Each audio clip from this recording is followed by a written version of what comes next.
I am Ferdinand Marcos, and I am the President of the Republic of the Philippines. I stand today on behalf of 110 million Filipinos. Hi everyone, hello universe, it's me again. Shout out sa inyo mga kababayan, Batinuy, meron tayong upload videos tungkol po dito sa pahayag ni Basti. Alam po natin itong magkapatid na Duterte na ito, no? Kahit walang kasalanan ng Pangulo, tingnan nyo, nagagalit sila. Hindi mo mawari mga kababayan kung bakit sila ganyan kay PBBM, no? So I think sa isa sa mga nakikita ko, kaya sila galit na galit kay Pangulong Marcos Jr. Hindi nila nakuha yung gusto nila. Dahil gusto nila, pinapaboran sila. Which is, hindi pwede. No? Lalo na yung paghuli sa papa niya. Di ba? Ang gusto nila mangyari, sa tingin ko lang guys, in my own pananaw, pabor galing kay Pangulo. Ang Pangulong Marcos Jr. hindi naman pwede magbigay ng pabor yan. Lalo po, malaki ang pagkakasala ni Digong sa taong bayan sa EJK. Bakit nga ba nakulong? Dahil nga 'di ba, crimes against humanity. So ang Pangulong Marcos Jr. sumusunod lang 'yan kung ano ang nakasaad sa saligang batas, lalo na sa Rome Statute International Court, 'di ba? So sabi dito, wala na silang maibato kay Pangulong Marcos Jr. Kung ano-ano na lang ipinagbibintang kay Pangulo. Ang tanong, ito bang si Basti, si Pulong at si Sara, malinis ba sila? Malinis ba sila? Tingnan nyo sa pangangatawan lang, ang sagwa. Hindi naman masama ang may tato. Ibig sabihin, mga kababayan, ang sagwa ng imahe nila. Bakit? Sila po ang nasasangkot sa issue, yung pamilya niya. Lalo na yung ama nila. Ngayon, nalilitis si Sara Duterte dahil sa sa nawalang pera ng kabanang bayan at sa pagtitreten sa Pangulo. Alam nyo, malakas ang loob ko na sinasabi, itong magkapatid na ito, ang yayabang, 'di ba? Ang yayabang, akala mo naman, no? Kaya nila tustusan ng pangangailangan ng mamayang Pilipino. Even sila nga tingnan nyo, nagmamalinis, akala mo naman malinis, which is hindi naman.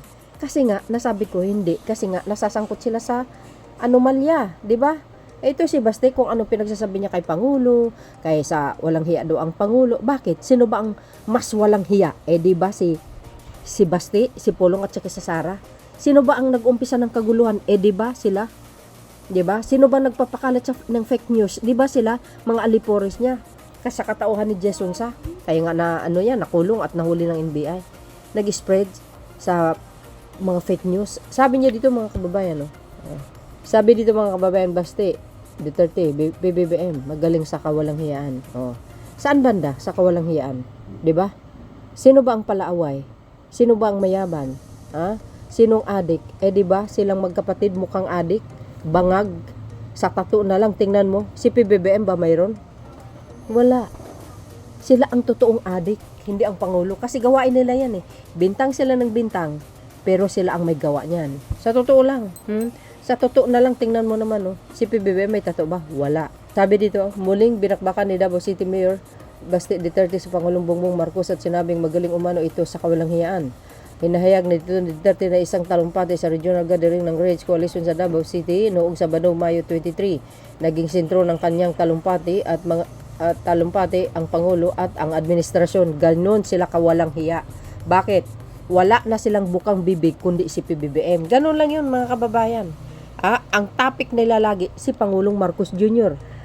How about them? 'Di ba? Kumusta naman kaya sila? 'di ba? Naging sentro ng kanyang talumpati ang Pangulo. Ayan. Ano ang achievement nito? Binalik yung droga, binalik yung kriminalidad, binalik yung korupsyon. Gigil na sabi ni Duterte at ngayon, 'di ba? Yan, gusto pang magpatagal ng termino niya. Magaling din sa kawalang hiyaan, dagdag niya. Di ba si Basti ang walang hiya? Di ba? Gumagawa ng black propaganda para sirain ng Pangulo. Wala silang maisisira sa Pangulo. Kasi yung mga ginagawa nila, bumabalik po sa kanila yan. Di ba? Binabalik ang mga kontrabando. Palibhasa ba sa panahon ni Digong, wala pong nahuhuli ng mga malalaking shipment? Wala, di ba? Kasi nga, kontrolado nila. Sa anong sabi ni Las Cañas? Protector siya ng mga drug lord? Saan kayo? Kaya walang nahuhuli. Kasi nga siya mismo ang protector. Si Pangulong Marcos Jr. ngayon, sa sangkaterbang nahuhuli ng mga kontrabando. So, ibig sabihin, matagal na pala gawain ito noong mga panahon na yun. Ngayon lang, nagkaroon ng magandang drug on war. Walang patayan, as in wala. EJK, wala, as in wala eh. Diba, ikumpara mo kay Digong, tahimik, yun pala, madugo. See? Tingnan nyo. Tingnan nyo kung gaano kawalang hiya ito si Basti Duterte. Mga sinungaling ito, guys. Sinasabi pa nila na zero budget daw ang Davao. Wow, grabe. Alam nyo, pakinggan nyo po yung sinabi ni Yusek Castro para malaman nyo buong katotohanan. Ang kakapal talaga itong mga to eh. Kung makapagsalita, kala mo napaka malinis. Diba? Mga mamamatay tao ito eh. Si Sara Duterte, bakit nasabi ko yan? Tingnan nyo naman ang treats niya sa kay Kapangulong Marcos Jr. Anong sinabi ni Digong din? Plano niya nakitilin ang buhay ng Pangulong Marcos Jr. Malas niya lang, naisahan siya at naunahan niya. Huwag niyo masyadong ina-underestimate yung sinasabi niyong weak. Tahimik lang po yan, pero mapanganib ang galaw. We will see and let's witness sa resort ng mga issue. Sino ang lalabas dito na malinis at ang madumi. Ibig sabihin, we will see, pagdating sa dulo, may checkmate yan. Tingnan nga natin. Hindi niyo ba napamansin sa mga nangyayari ngayon? Unti-unti silang nalalagas. Di ba? Tapos sabihin niyo, ang Pangulo ay kawalang hiyaan. Mas lalo ang Duterte na ito. Hindi ibig sabihin, sila ang mas walang hiya. Hindi ang Pangulong Marcos Jr. Si PBBM laging nasa iba't ibang lugar para tumulong. Ang akala nyo naman, hindi kayo tinulungan ng gobyerno. Sus, Basti, tingnan mo itsura mo. Ang sagwa mo tingnan. But anyway, mga kababayan, ito po yung sinabi po ni Yusek Castro, pakinggan nyo. Basta sa mga Duterte, huwag kayo maniwala, lalo na sa mga vloggers nila, mga black propaganda. Yan, marami silang trolls. Kaya nga nandito tayo para isa sa mga kukontra dito sa mga kawalang hiyaan nitong pagkapatid na ito. Hindi, totoo yun. Tingnan yung tsura niya, mukhang adik. Ikumpara mo kay PBBM na very classy ang datingan. Di ba? Saan kayo ba nakakita niyan? Magkapatid dito, puro tato. Si Pangulong Marcos Jr. tsaka yung mga anak niya at tsaka yung asawa niya, may tato ba? Wala. So ibig sabihin, bintang sila ng bintang, yun pala gawain nila. Ganon ang datingan eh. Yan ang sinabi ng lula ko, sa totoo lang. Kaya huwag kayo maniwala dito sa mga Duterte na ito. Sila ang nagdadalang walang kawalang hiya sa bansang ito. Di ba? Tingnan nyo nangyari sa Senado. Sino involved? Duterte Black. Di ba? So yun, mga kababayan, para kumpleto detalyado, panoorin nyo yung sinabi ni Yusek Castro. Eto na. Sunod na tanong mula kay Tina Maralit, The Manila Times. Good afternoon, ma'am. Ma'am, Davao City Mayor Baste Duterte over the weekend sa isang Rage Coalition rally blasted President Marcos anew. Ang sabi niya, walang achievements ang Pangulo and instead, quote-unquote, he brought back drugs, brought back criminality, and brought back corruption. Mayor Duterte also claimed that the President is seeking to extend his term. Your comment on this? Okay, sa ngayon po kasi, kung sino po yung madalas nagbabakasyon, sila pa po yung naghahanap ng ginagawang trabaho ng Pangulo. Hindi natin sila masisisi kung sila'y bulag at bingi sa ginagawa ng Pangulo dahil siguro wala sila sa bansa. Pero yan po kasi ang paulit-ulit na sinasabi nila at ng kanilang mga kaalyado upang lukuhin ang taong bayan sa kanilang mga kasinungalingan na walang ginagawa ang ating Pangulo. Kitang-kita po natin ang mga trabaho, kung ano na po ang nagawang proyekto at mga naibibigay na ayuda ng ating Pangulo. So patungkol po, sabi, dumami po, again, bumalik ang criminality, ang drugs and corruption. Okay. Kaya nga po, masugid ang ating gobyerno na pagsawata ng mga illegal na droga. Kaya nga nagtataka po tayo, bakit po kaya napakadaming droga, illegal drugs na nahuhuli sa Davao City? Ito po, katulad po nito. Noong May 14, 2026, meron pong nahuli na sabat na halagang 15.6 million shabu mismo sa Davao City operation. Hindi po ba sakop niya ito? Kaya nga po, bakit sa Davao City ay may nahuhuli kung naging epektibo po yung sinasabi nilang war on drugs? Sa ngayon po, wala po tayong EJK pero marami pong nasasabat ang ating mga law enforcers para po masawata ang illegal na droga. At patungkol po sa hindi nasawata ang korupsyon, patuloy po ang administrasyon na ito para panagutin ang dapat na managot. Ang isa po na umami na korap at nagnakaw sa pondo ng bayan ay nasa dahig na po. Isa pa pong sinabi ni Mayor Duterte ay may umiiral daw po na quote-unquote undeclared martial law and alleged that dissent and political opposition are increasingly being suppressed by the Marcos administration. Your comment? Una-una po, kayo po ang makakaramdam. Kayo ng mga taga-media, kung meron po ba mga implied martial law na nagaganap.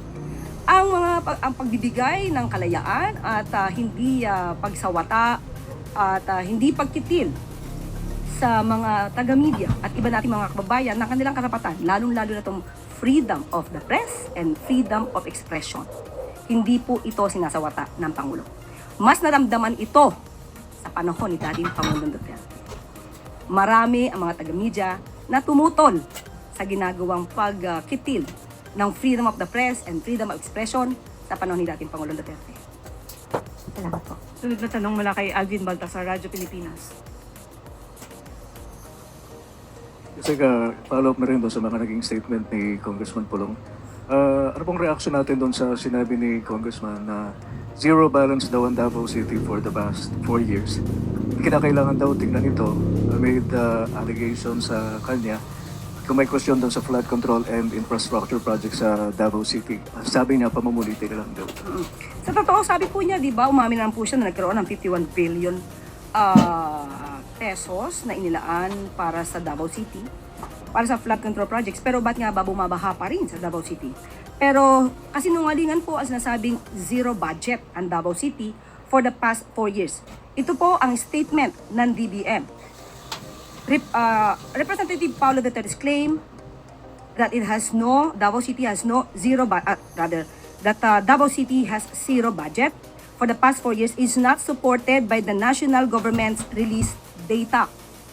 According to records for fiscal year 2023 to 2026 as of May 17, Davao City received at least 7.856 billion pesos in national government support for programs and projects.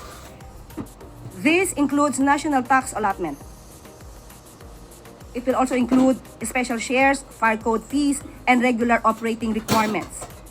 7.440 billion pesos came from identified NGA programs and projects, including farm-to-market roads, health facilities, justice and civil defense facilities, PRC infrastructure, DPWH infrastructure programs, basic education facilities, the DSWD 11 Learning Institute, and the Davao Public Transport Modernization Project. An additional 146.21 million pesos came from LGSF project type support, including financial assistance to LGUs, the Barangay Development Program, and the Green Program. So, hindi po totoo na walang budget or zero budget ang Davao City. Ang Davao City po ay isa sa mga syudad at isa sa mga area na talaga pong inaalagaan ng ating administrasyon at ng Pangulong Marcos Jr. Ito po, Yusek, from 2023 to 2026 po, ano? Yes po. Ito po, Yusek. Sunod, follow-up question mula kay Chris Jose Remate. Follow-up na po kay Tina Maralit. Yun po sa mga sinabi po ni Mayor Baste, paano nyo po siya i-describe? Lalo na po alam natin na marami pa rin pong supporters ang mga Duterte. And ma'am, kung ano po yung mga sinasabi niya, may balak po ba na kasuhan? Or hayaan na lang ang isang Mayor Duterte na magsalita against Presidente po? NBI po, PNP, kung may nilalabag na batas, kung may kasinungalingang ibinibigkas para magulo ang bayan, sila na po ang dapat na mag-imbestiga dito. Ang mga binabanggit ni Mayor Baste. Alam po natin na ito'y walang katotohanan. Ito ay pawang pananira lamang at yan ang gusto niyang i-amplify sa kanya mga kaalyado para palabasin na ang Pangulo ay walang ginagawa. Pero yan po ay taliwas sa katotohanan. Salamat po.